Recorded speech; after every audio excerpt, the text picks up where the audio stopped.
What is going on out there, Palladium Rifts fans? Got something tonight. I'm going to go over my Rifts house rules.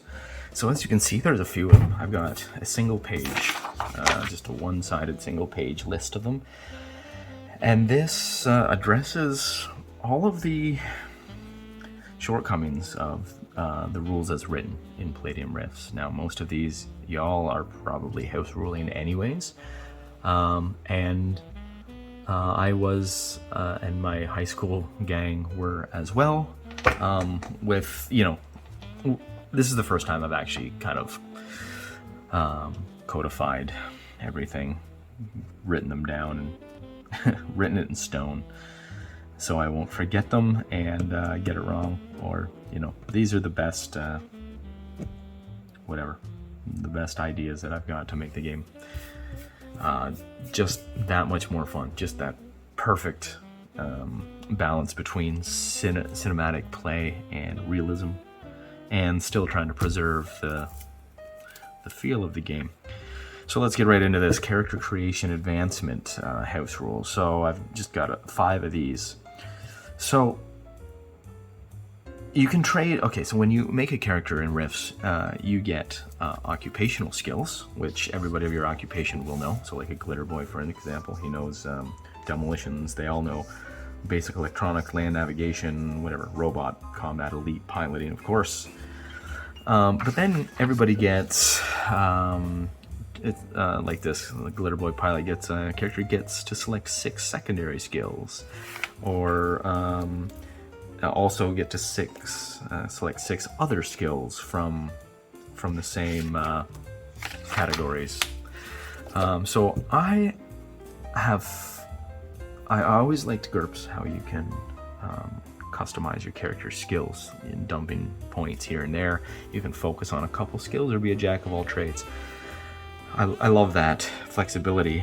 I have endeavored to make the Palladium Rifts game more flexible that way too. Let me give a scenario. I've got a city rat. Okay, now they've got a huge selection of potential skills.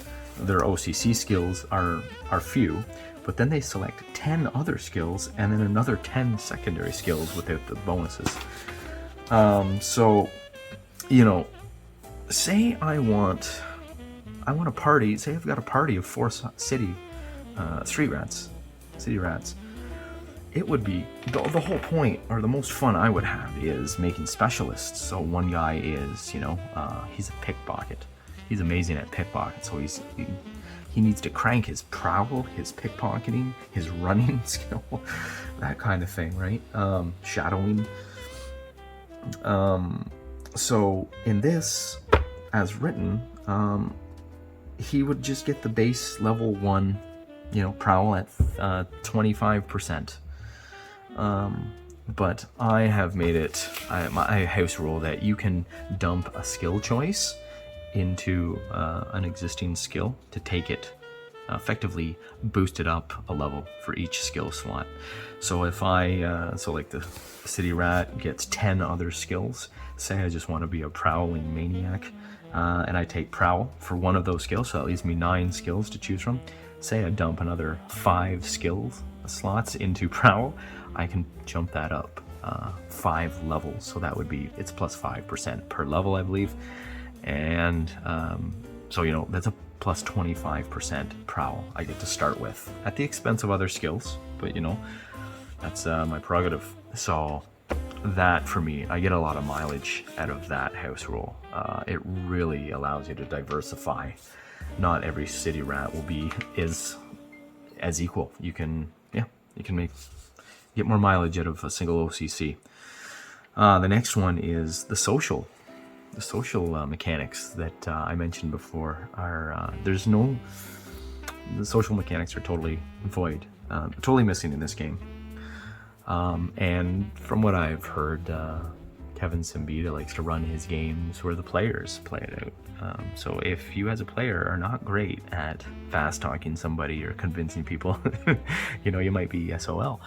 I like the opposite. I like I'm a social awkward goon here, and as you can may well tell, I like to play sometimes a face character, but I'm not great at playing that role. So I like a mechanic to, I'll try to do my pitch or whatever, but then it comes off like crap.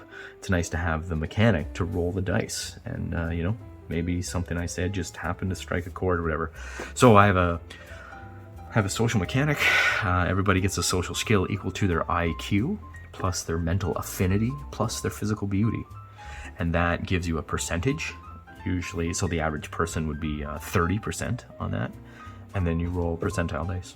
Roll 1d100, and it would be an opposed check. So you whoever rolls under by the most would win the social contest.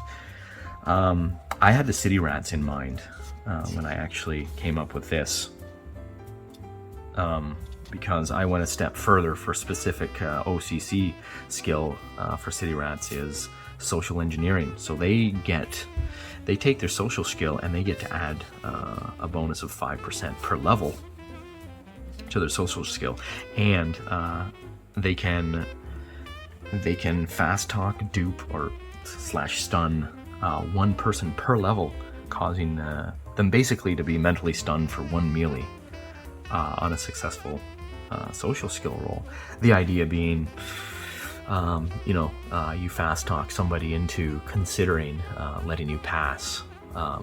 They're probably not actually going to let you pass, but they're considering it long enough that while they're considering, you can get a cheap shot in, or steal something, or swipe a pass card, clearance card, something like that.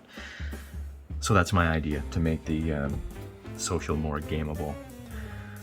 Especially for the city rat character. I see them being the smooth operating Shadowrunner types in this game, and they really need something. If I play a city rat in a group, the rest of the group is going to get into combat, and it will be inevitably mega damage combat for the most part, unless you're playing an all SDC weak campaign where all the characters are pretty weak. I don't want him to be having to run around in mega damage armor just to stay alive and be of use. It'd be nice if he could, get in there and do the social stuff. So he can do that.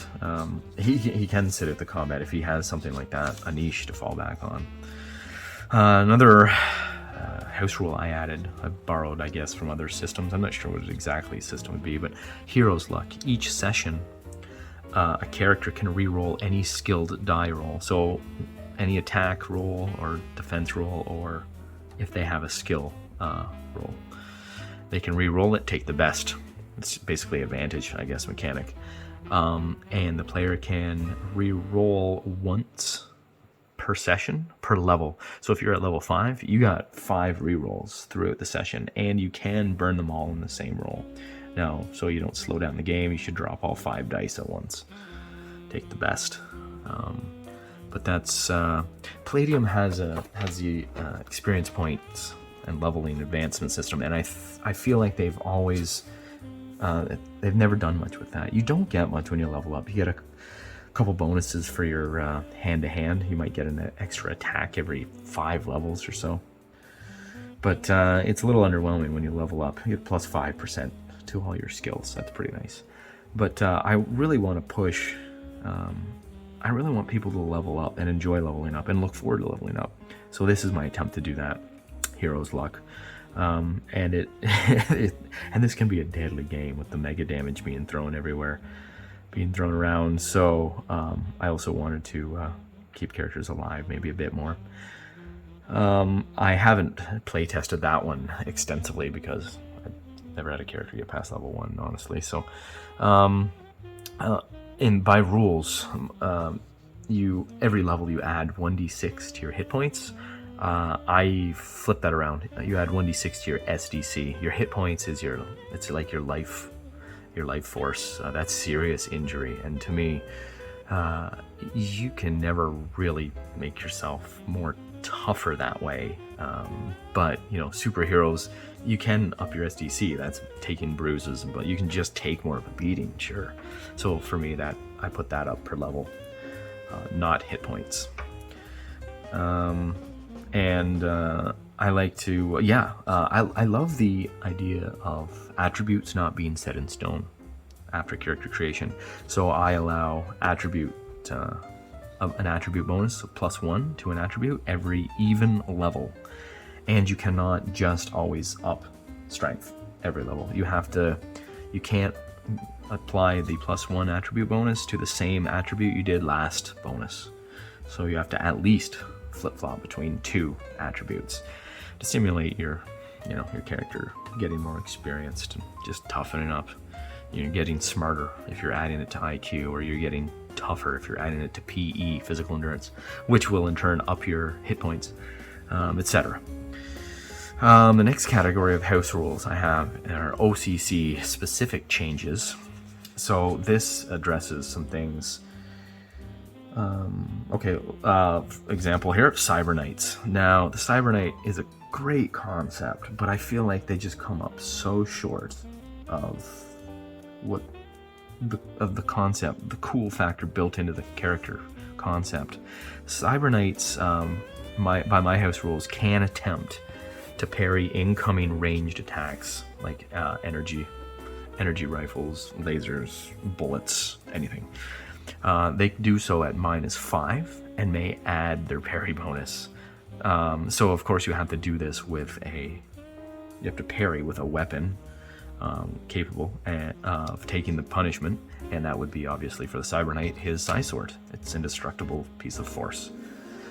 So the way it works is you have a -5 to parry incoming projectiles. And if you're the victim of a short burst, you get an additional -2. If it's a long burst, you get a -5 additional, so that's a -10 total. As you're facing 20 bullets coming, or -10 for a full mag burst. So that'd be a total of -15 to parry that. So not likely to do, but the Cyber Knights get a pretty decent bonus to parry, probably looking at +2 to +5 at level 1. And I allow them to burn their inner strength points, so they can burn their ISP to psychically will themselves to have the superhuman, reflexes and foresight as these projectiles come in at them. They can get their lightsaber, Psi Sword, in the way and block the stuff. So, the reason I did this is, for me, the whole point of playing a Cyber Knight is not, once again, to just throw on the heaviest MBC armor I can and wade into combat with a rifle, with an energy rifle. Because these guys start with, otherwise, they're supposed to be a capable fighter, but they really aren't. Rules as written, they've got 1d6 damage, mega damage, Psi Sword, which is laughable. You go at the average Coalition Grunt, he's got 80 mega damage body armor, and you're rolling 1d6 every round. So you're whittling him away while he's just blazing away at you with a 3d6 energy rifle. You may say that's realistic, but I want the cinematic flavor here of the Cyber Knight to be this larger-than-life dude who can use this Psi Sword and just get in there and mess people up. If you see the Cyber Knight coming, you should be in fear of this guy. So he can parry these incoming projectiles at him, and I love the visual of him not relying on heavy body armor. He should be traveling light, maybe light body armor, maybe.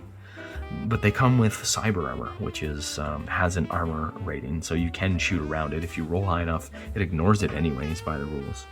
So it's not great, but this, for me, fulfills my dream character of sort of like a Jedi Knight, comes in with light armor and a cloak and a hood on, and he just, whips back the cloak and pulls out the Psi Sword and just starts taking care of evildoers, or somebody gets a shot off at him and he just parries it away with his Psi Sword. That's cool to me. Cyber Knight Psi Sword, also, I give them a 1d6 damage bonus per level. So they start off as a measly 1d6 Psi Sword damage. So they got to, he's got to get up in your face and then start whittling away at people.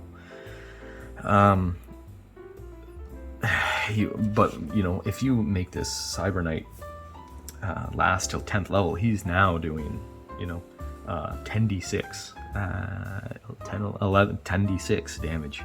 That's no joke. And now with my combat house rule, as I'll get to, you're able to target vitals, you're able to target weak spots in the armor, so you can get around you know, the weaker damage if you get up close to somebody. And it allows him, like I say, not to have to resort to carrying around an energy rifle, just becoming another coalition grunt or another headhunter. Throw on the heavy armor, grab the rifle, and go, and forget about being a Cyber Knight. This makes them more fun for me. Bursters. I did have a few changes to the Burster class. Another underpowered, in my view, class. So the Burster Flame Eruption, I allow it. It can be cast right on somebody. By the rules, you can't erupt flame underneath somebody and just start burning them up. I don't see why not. They can do it. They still have only, it starts off at 46% chance of flame erupting where you actually want it to. So that's cool. I like that built-in fail safe. So you're not just abusing this ability, but the guy is a burster. He should be able to just incinerate people. He's limited by his ISP. He can't do it all day. He'll run out of juice quite quickly. And I even allow the flame erupt at a minus 25% penalty. You can burst somebody into flame inside their armor, not inside power armor, not inside a robot, but inside a vehicle or inside body armor. You can just roast them from the inside. Again, it's unlikely. At first level, it's 22% or something, a chance. And it costs you like 20 points, 20 ISP points. So, you know, an eighth of your total inner strength points to take a chance at 22%. It's, you know, it's a gamble. If you pull it off, good for you. You killed a guy. So I don't think that's overpowered at all. The Burster, again, here's another character. I don't picture him having to run around in heavy armor just to stay alive. His entire psychic ability is a combatant. He's dealing damage with flame.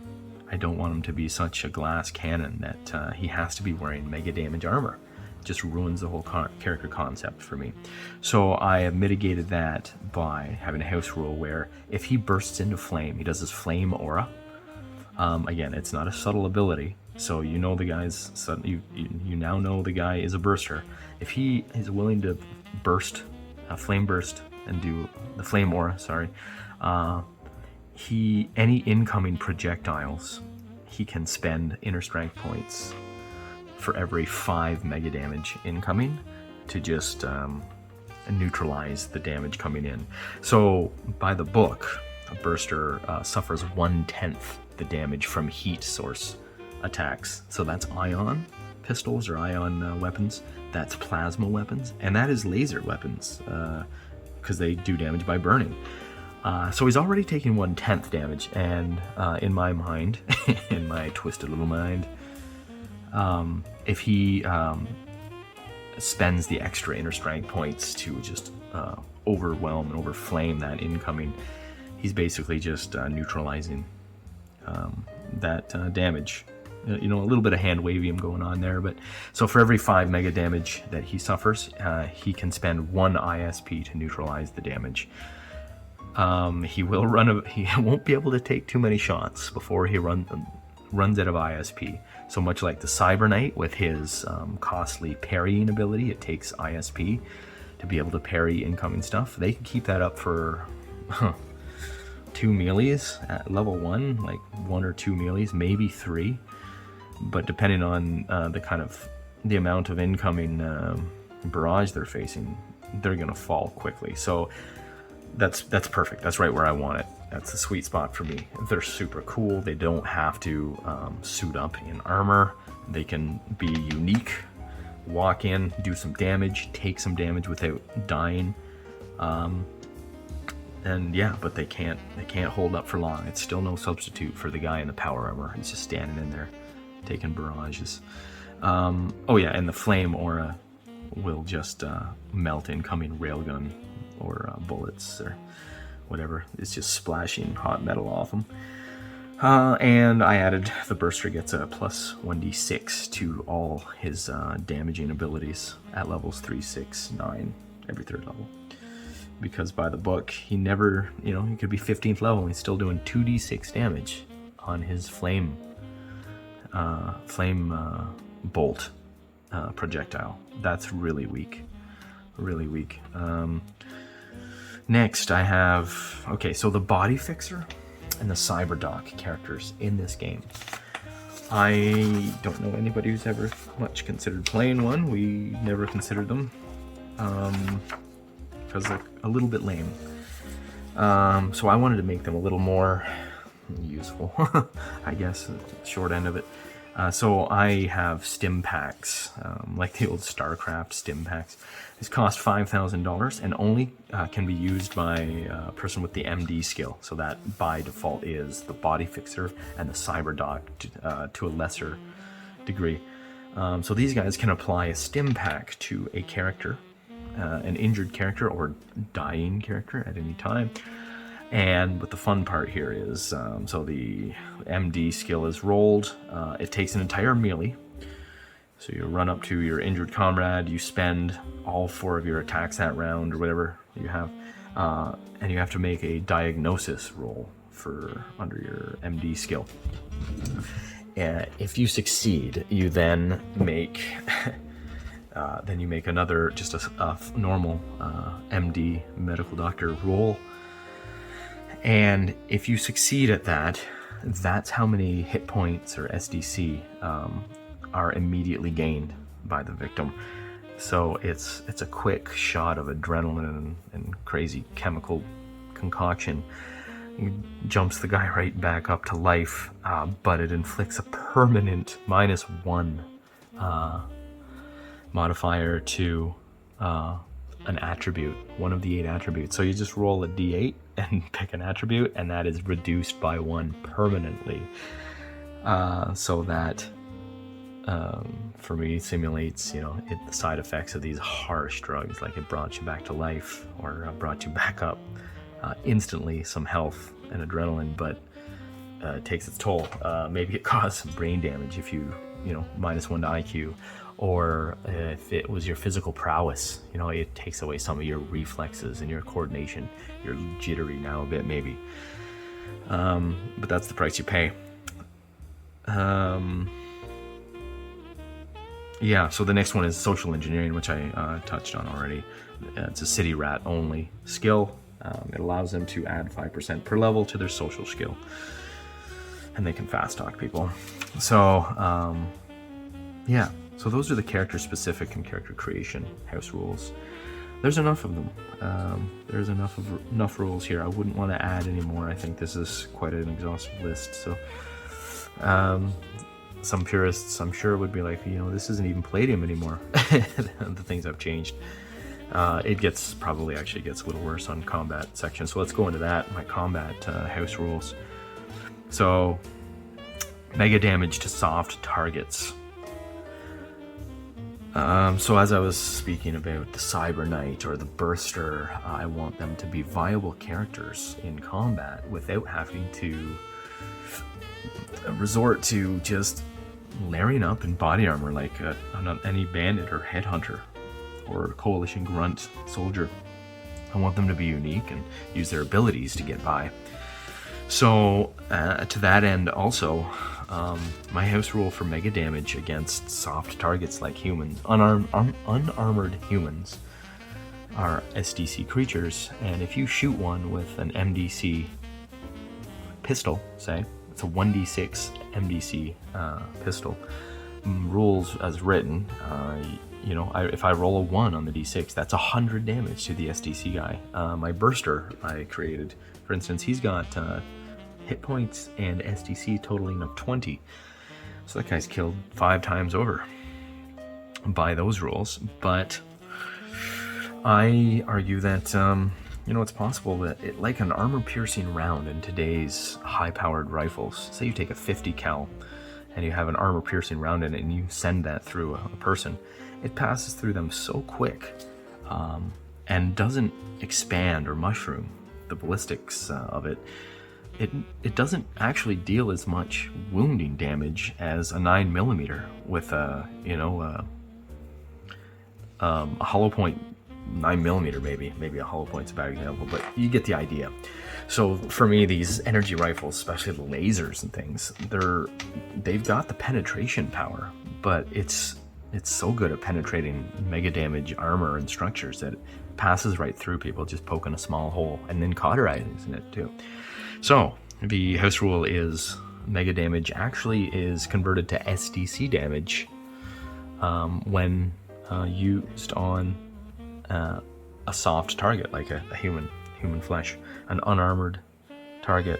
So if I roll that 1d6 mega damage pistol and I hit my 20 SDC burster and I roll 1, then he takes 1 SDC. So it's far from fatal instead of being obliterated 5 times over. So that's a big one. Okay, so that changes the dynamic of combat massively here.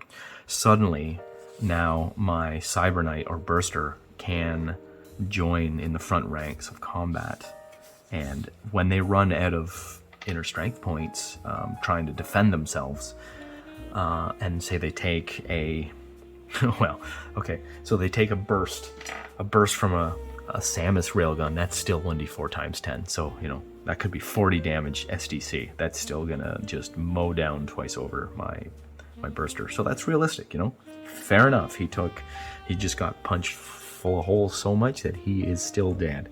Cyber Knight, he might survive that, but probably not either. But at least, a stray rifle round or pistol shot, they're not instantly dropping dead. They're hurting. They're not going to take much more of that, but it's SDC damage, not mega damage. Mega damage explosions, fire, or ancient, like mega damage, ancient weapons like vibro swords, those still do mega damage. So if you take a vibro sword and swing it through some guy's torso, yeah, you're probably, slicing him in half, like the Darth Maul scene in the Star Wars episode there. That's legit damage. That's big wounding channels and stuff like that. Next up, we've got robots and power armor, number of attacks. So, if your character has 4 attacks, hand-to-hand attacks, and then he takes the power armor elite piloting skill, that, I believe, as I understand it by the book, gives you 2 additional attacks, and you add those to your 4. Now, in my Rifts world, just donning power armor doesn't make your reflexes faster. You do not take an additional 2 attacks. You take the lowest of your hand-to-hand attacks or your power armor training attacks. So 4. Same goes for your ability to parry, strike, and dodge. If your meat body has +2 to strike,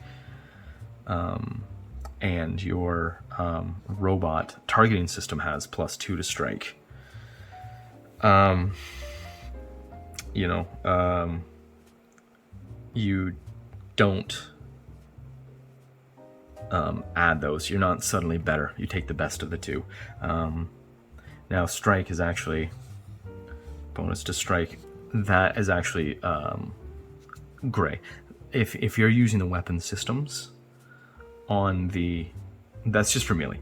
If you're using the onboard weapon systems and the targeting is coming into effect, you can add your strength, your natural strike bonus, and your built-in strike bonus. But say the idea is, say you have a +2 to dodge, and your piloting ability gives you an additional +2 to dodge well in the suit. You are suddenly not better at dodging things just because you're in a suit. In my little strange world. Same goes for pilot speed.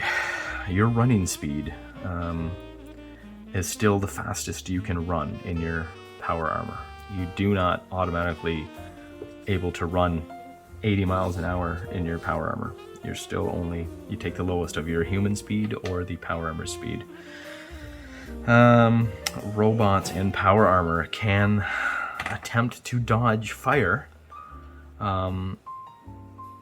but only from other armor. Only when being shot at from other robots or power armor. Humans just move too quick and they're too small and to gauge the incoming, and you're just more of a sitting Hulk, sitting duck to small arms fire. I think that's a fair trade-off. These guys are mountains of mega damage armor anyways. They're meant to just take it. Now here's one that really changes things up too. Robots and power armor suffer a -4 to hit soft targets. My idea being that you don't get the benefit of the targeting systems. You can't lock on, you can't track, your system can't track, meat bodies running around, and they're smaller, they're wiry. So yeah, trying to shoot people with your Samus or your Glitter Boy, you're at an automatic -4, and you do not get any targeting system bonuses. So Glitter Boy starts off with something like a +3 to hit with his Glitter Boy, with his boom gun, because the targeting systems are just so hot. Just so great in that suit. Let's just look it up here. Yeah, +2 to strike with the boom gun. Advanced targeting system. So yeah, you don't get that, and you get a -4 to shoot some dude running around in his body armor.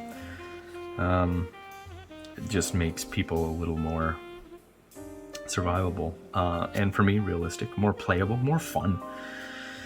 And the exception to that being weapons labeled anti-personnel. So for instance, the Glitter Boy has nothing like that, but the Spider Skullwalker, he has an undercarriage mounted, right under his undercarriage there, a dual laser battery, which is really weak, and you wouldn't use that on much else. It's a laser turret of 2, and it does 66 mega damage. So, and that is anti-personnel. So that is meant for, shooting at infantry. So that doesn't suffer the -4. Still doesn't get a bonus, a targeting bonus to hit people, but it doesn't suffer the -4. Here's the Enforcer. He's got 2 small light laser turrets for anti-personnel. They're labeled anti-personnel laser turrets. They do 2d6. 2d6 each, so that's on par with an energy rifle, and so that's cool. You can mop up your infantry with that. Likewise, guided or homing missiles don't benefit from any targeting bonuses against soft targets. I don't want mini missiles chasing down my fleeing my fleeing bursters. That just doesn't make sense. Heavy weapons should be used against heavy targets. And here is one more big one. This may not... Yeah, this is probably the last game-changing kind of house rule I have. You can dodge incoming. You can dodge incoming projectiles, bullets, arrows, energy weapons. You do not suffer the -10. And you can use your dodge bonus. So I think I mentioned that in the last episode. That makes gunfights, like was said in, I guess it was by Obi-Wan Kenobi in Star Wars, a blaster is much more random and harder to hit. If somebody's on the move and they're actively trying to not get shot, and they're more than 20 feet away from you, it's not easy to just place a shot every time. This game makes it a little too easy. So this allows, at the cost of an attack, when you dodge, you give up your next attack, but you have a much better chance of dodging bullets and barrages. So it makes people waste more ammo, which is more realistic. You can target vitals at -10 to strike, but damage is dealt directly to hit points. So if you get in a knife fight with somebody, and I see that should be -5 for hand-to-hand. I'm gonna write that in right now before I forget. It's -10 to shoot somebody in the vitals. But if you take the time to get up close and you want to stab them immediately, stab them in the vitals, that's a -5. So if you get the jump on somebody, assassinate them, stab them with a biro knife or just a normal knife, -5 to hit, but damage straight to hit points. The idea being, I want it to be possible for anybody to be shivved to death. One-shot kills, one-shot kill strikes. Put the fear back into the players that they could be assassinated at any time, no matter how tough you think you are. Yeah, so sorry, I skipped ahead there. Target vitals, -5, melee. Psionics. Now, at the start of this, everybody rolls a chance for random psionics. I don't dig that. Psionics should be more rare. I do not roll for random psionics unless your OCC gives it to you. You can target weak spot in body armor. So this is the idea of being able to snipe somebody. No matter what body armor you're wearing, that 80 mega damage, dead boy, heavy body armor, the sniper rifles in this are 3d6. So, by rules as written, you will never snipe somebody, kill them with one shot. With an aimed shot, you get the +3 bonus to strike because you're taking the time to aim and place a single shot, but you're only rolling 3d6. So how could you ever get through the 80? So this makes that possible. If you hit with the -10 penalty, you ignore the armor and deal the damage straight to the wearer. Okay, so that's, as a recap, mega damage to a soft target will not do mega damage. They're not automatically obliterated, but they will take the whatever. Well, let's go look at the sniper rifles. Yeah, so the Juicer Assassin, let's say, mega damage 46. So yeah, you hit 46, you deal that straight to an average person. That would be an average of, about 12, 13 damage. The average person has about, 10 hit points and a couple SDC, so that would kill them one shot. Blam. If you target them, target the vitals as well, that would be an additional -10, so -20. So if you're real hot, you take your time. You have this thing has a targeting system, I believe, +1 to aim. So, maybe with high experience characters, you can actually make that possible. You can get a vital strike through the armor and kill somebody. Super hard to do, but I want it to be possible, at least. Yeah, so -5 to strike the vitals with a melee weapon if you're up close.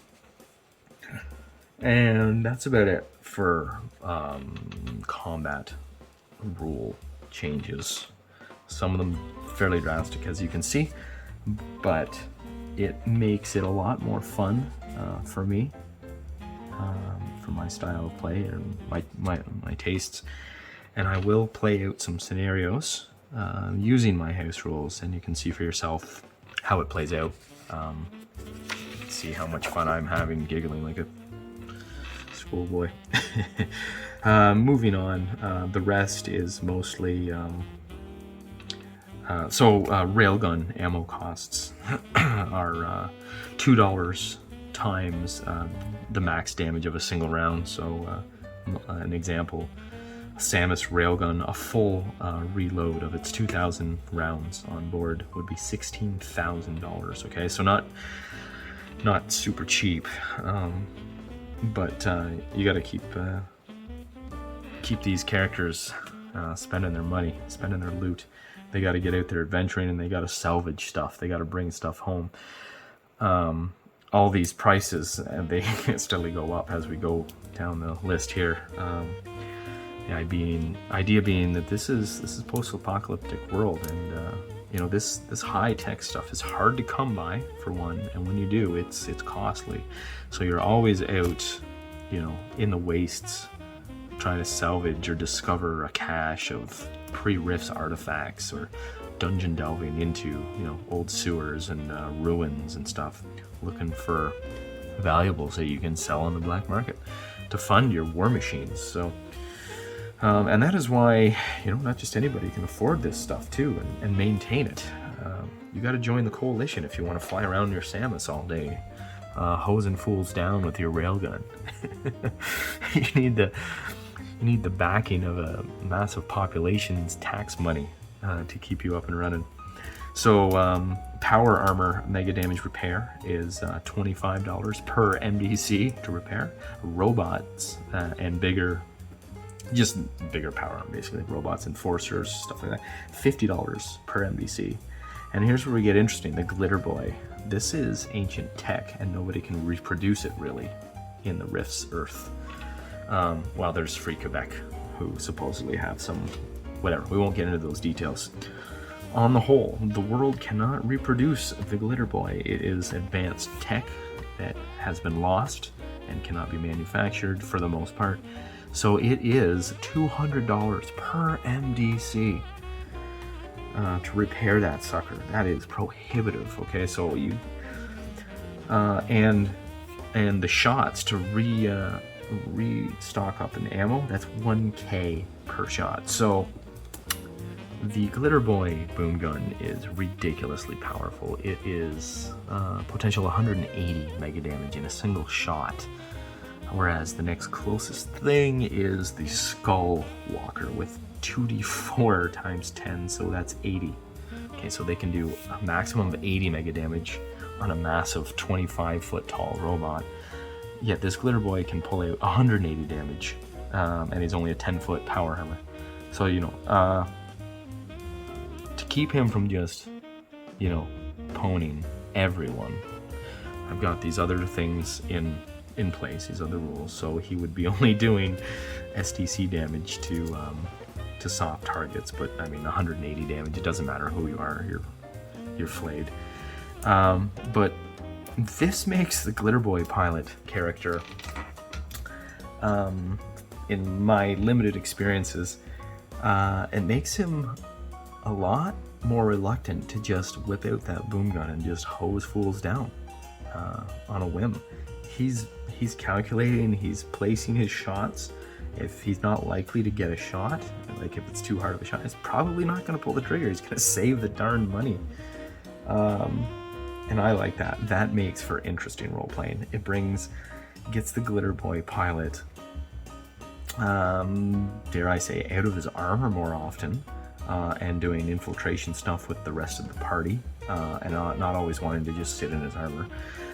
And it also brings him into hand-to-hand combat in the power armor and working as more of a, okay, I'll draw out all the adversarial. Yeah, one instance I had set up where there was a couple Samus and some coalition grunts guarding a MacGuffin, a reactor, and the players were sneaking up, and they knew they were in there somehow, but they wanted to kind of get them out, so they stomped up the Glitter Boy, and as soon as they registered on the radar of the Samus or somebody spotted him, they just swarmed to him and just blazed away at him. Well, the juicer or the crazy and the non-combat characters got in behind and started picking them off with their weapons and helping out, all while the Glitter Boy is just taking all the damage. But he can do that, he's got the 770 mega damage torso. So yeah, he was returning fire, but sparingly. So yeah, that's another game changer in my setting, in my Rift setting. Yeah, makes people want to get out adventuring to repair that Glitter Boy. And when for me, when you start with a Glitter Boy, you choose the character. Okay, I want to play a Glitter Boy. It's like this is a pre-Rifts legendary artifact that is super rare, and you only find one of these by pure luck. You unearth one maybe in a pre-Rifts cache, or maybe you're the son of a crazy inventor tinkerer who somehow got the plans for one and built one maybe from scratch. Maybe it was his life project, and then he dies and he leaves it to you. So maybe that's your crazy background. I don't know, but either way, these things should be super rare. And the fact that you have one, it is you know, you've got the mortgage on the thing. It's your life. Yeah, and you spend all your money and time trying to upkeep the thing and maintain the thing, and it has to last you for life. These guys, see, the guy starts off with, you know, a fully charged up, maintained, built up glitter boy, but by the time he hits 5th level, like, this thing is worn down, he's low in ammo, and he's just trying to get by. I like that that idea. It yeah, makes them more playable, a little less unbalanced, as the detractors would say.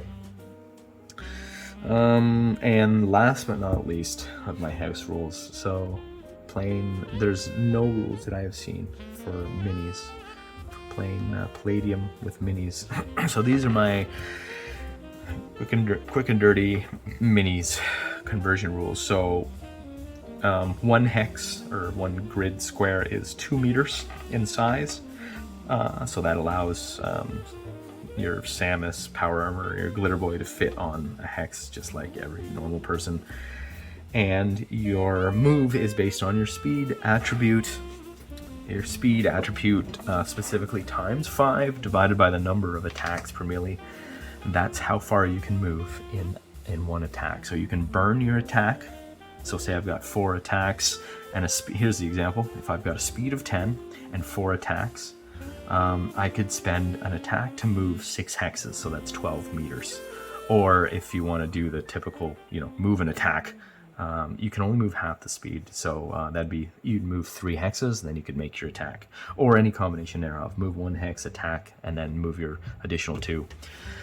So in summary, you can sprint, full out, double move, basically in D&D terms, 6 hexes, or move an attack at 3 hexes. Yeah, and that's my quick and dirty tactical minis combat.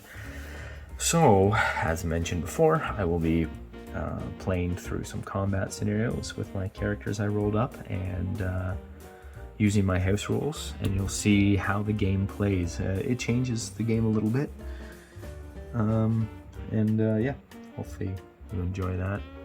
I know I will. Thanks for stopping by. These rules, before I go, actually, these rules will be posted on my Ko-Fi, coffee.com, K-O-F-I, Ko-Fi. I think it's supposed to be coffee. I'm a noob to this. My coffee.com site. If you feel generous and care to donate, you can download this. You can download this for free off that site too. But any donations are welcome. Thanks for watching. Roll on.